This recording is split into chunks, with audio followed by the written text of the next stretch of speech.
Well, the countdown is over. Season 3 of the 4Ps is finally here, and I hope you've had a great summer, or made the best of what was probably the most challenging summer for many of us, at least in recent memory. For me, the seasons just don't mean anything anymore. Yes, our family did venture out a bit more, trips to the beach, socially distant visits with family. We even ate at an outdoor restaurant once, and probably won't be doing it again anytime soon. Roll the intro. The 4Ps. Professional. Political. Practical. Personal. So here we go. Season 3, our 121st episode since starting this thing up. Still going strong, but with new music, new graphics, an updated opening montage, same work from home office setup since June. So let's get personal. These last few months have been hard on all of us. We say this now almost robotically, with intended empathy, but uncertain solutions. Different aspects of this have been challenging for everyone. For me, the regular challenges of work and some just growth scale challenges as we grow, these stresses and the reality of back to school and planning what's best for our children and trying to get organized for the school year ahead, and just the state of the world, the election, the weight of all of this starting to bear down, I'm feeling it a bit. And for me, this is really the first time in 5 months. I'm ever aware of my own heightened state of anxiety, a constant feeling of uncertainty that I haven't ever dealt with before. It's real, and it's okay to talk about, at least I hope. Overall, talking about mental health is becoming less taboo, which is incredible progress. Openly sharing the fact that I'm waking up in the middle of the night with concerns that may not be important, but maybe. I don't know. And then the lack of sleep that this is causing is doing crazy things to my brain and probably to my physical health as well. The looming winter cold and flu season on top of the fact that COVID has not gone away. The fact that I haven't taken any real time off for vacation in 9 months. None of this is helping. So let's try to help each other. I would welcome and love any tips or tricks that you have on how to compartmentalize better or disconnect, prioritize, keep things in perspective. And I'll share these things with you that I find to be working for me in the weeks and months and episodes ahead. I hope you all had a chance to see our slick trailer for Season 3 of the 4Ps that teased some incredible guest 4 people, the first of whom will get us started in week 1 of Season 3, talking about something professional. Meet Keane Angle. With an agency background as a strategist who's worked on marketing initiatives for some of the biggest brands really in the world, Keane, a former colleague of mine, has since built an incredible business teaching the rest of us how to improve our business through storytelling and better presentations. But our collective Zoom fatigue is getting worse, and the reality of remote meetings isn't going away anytime soon. Given that virtual meetings and presentations and conferences are now competing with other forms of digital content for just people's attention, what are some of the ways to keep the audience engaged and not distracted? Keane, how can we refine our approach to stay sharp, keep people engaged, retain culture, stay connected in this age of video conferences and presentations?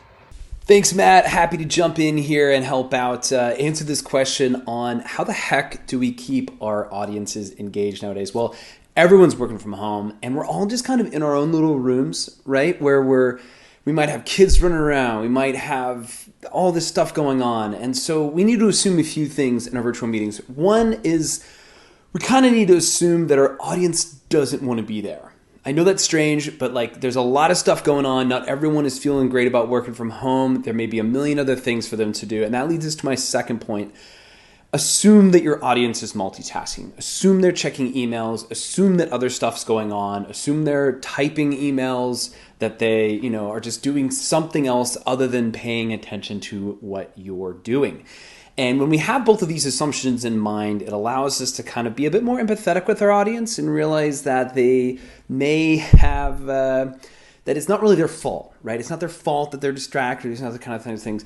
Extenuating circumstances recalls for us to behave a little bit differently. So how to dial up that engagement. Step one, dial up the delivery. This is the first thing. Like now is not the time to kind of embrace your inner, quiet speaking voice and that kind of stuff. Now is the time to dial up some passion, dial up a little bit of that vivaciousness. And I usually haven't advocated that in the past because when we're in person, we can actually embrace a little bit of our normal speaking tone of voice and that kind of stuff. But when we are delivering over the internet, it really helps for us to have a bigger personality. And I mean, take a look at popular YouTubers, right? They're a lot of times delivering in kind of an over-eccentric kind of way, and the ones that aren't necessarily over the top tone of voice wise are being really funny on a regular basis or something like that, even with that monotonous voice.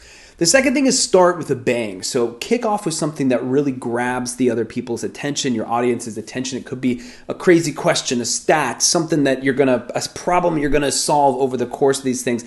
And that leads me to my third thing is get them involved on a regular basis. So pause and ask open-ended questions about every 3 to 5 minutes.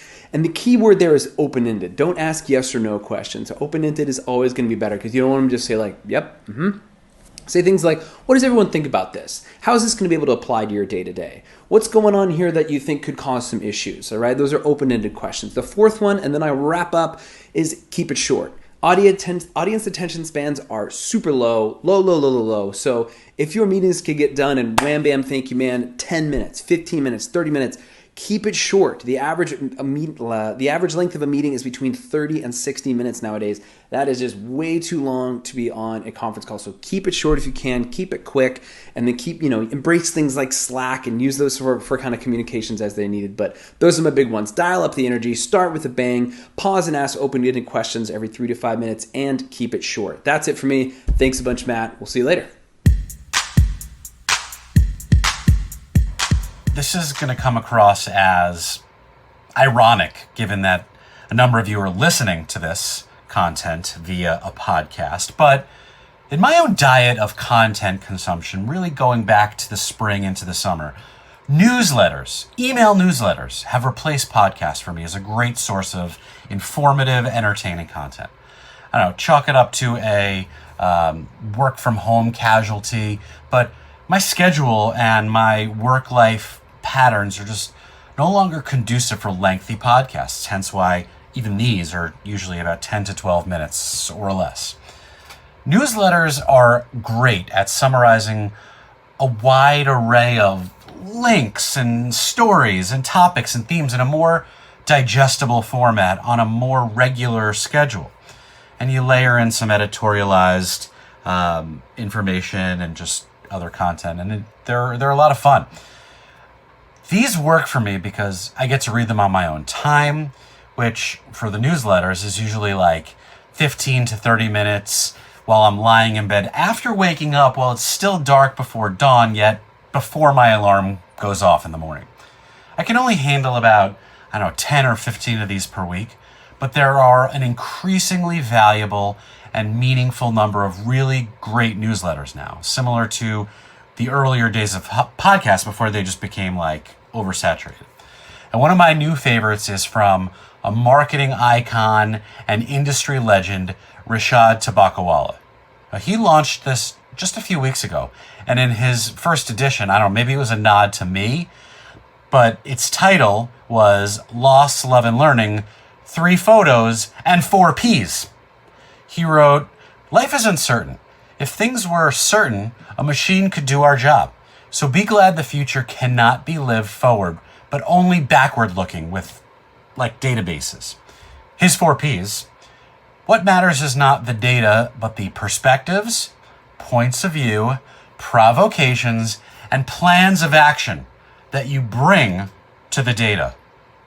It's so fucking smart. Now something political. Because it's crazy that we're only 2 months away from the next presidential election. And in so many ways, these 4 years have felt like, 4 decades. And there is so much at stake. I know, yes, that is another cliche that we've been hearing a lot. But it's true. The next 4 years could see even more damaging assaults on democratic institutions, threats to public health and safety, threats to civil liberties and the Supreme Court, and election fairness. Democratic candidates Joe Biden and Kamala Harris have drawn widespread support from different voting blocs, including a number of frustrated Republicans who just see Trump as an impossible choice to vote for, and will continue to see him that way if he is elected over the next 4 years. But one of their biggest concerns is, collectively, the fight over free and fair elections and faith in the outcome of those elections. It's become a cornerstone of this race. The president has claimed, without any evidence, that mail-in voting leads to fraud and preemptively is trying to cast doubt on the credibility of the final results. While Joe Biden has warned of foreign interference and cautioned that his opponent might seek to actually disrupt and undermine the entire election. More than anything else, protection of these institutions to ensure fair and safe elections have to be our priority no matter what. Ensuring that even the most disadvantaged Americans have easy access to play their part in our representative government, that's the opposite of fraud. So please, register to vote now if you haven't, and I'm sure most of you already have. So find out when and where your polling place is and whether or not you can actually get there safely. Because if not, Google how to obtain a mail-in or absentee ballot from your local board of elections now, or as soon as they possibly can where it opens up. We could start voting now. We can do this. We have to do this.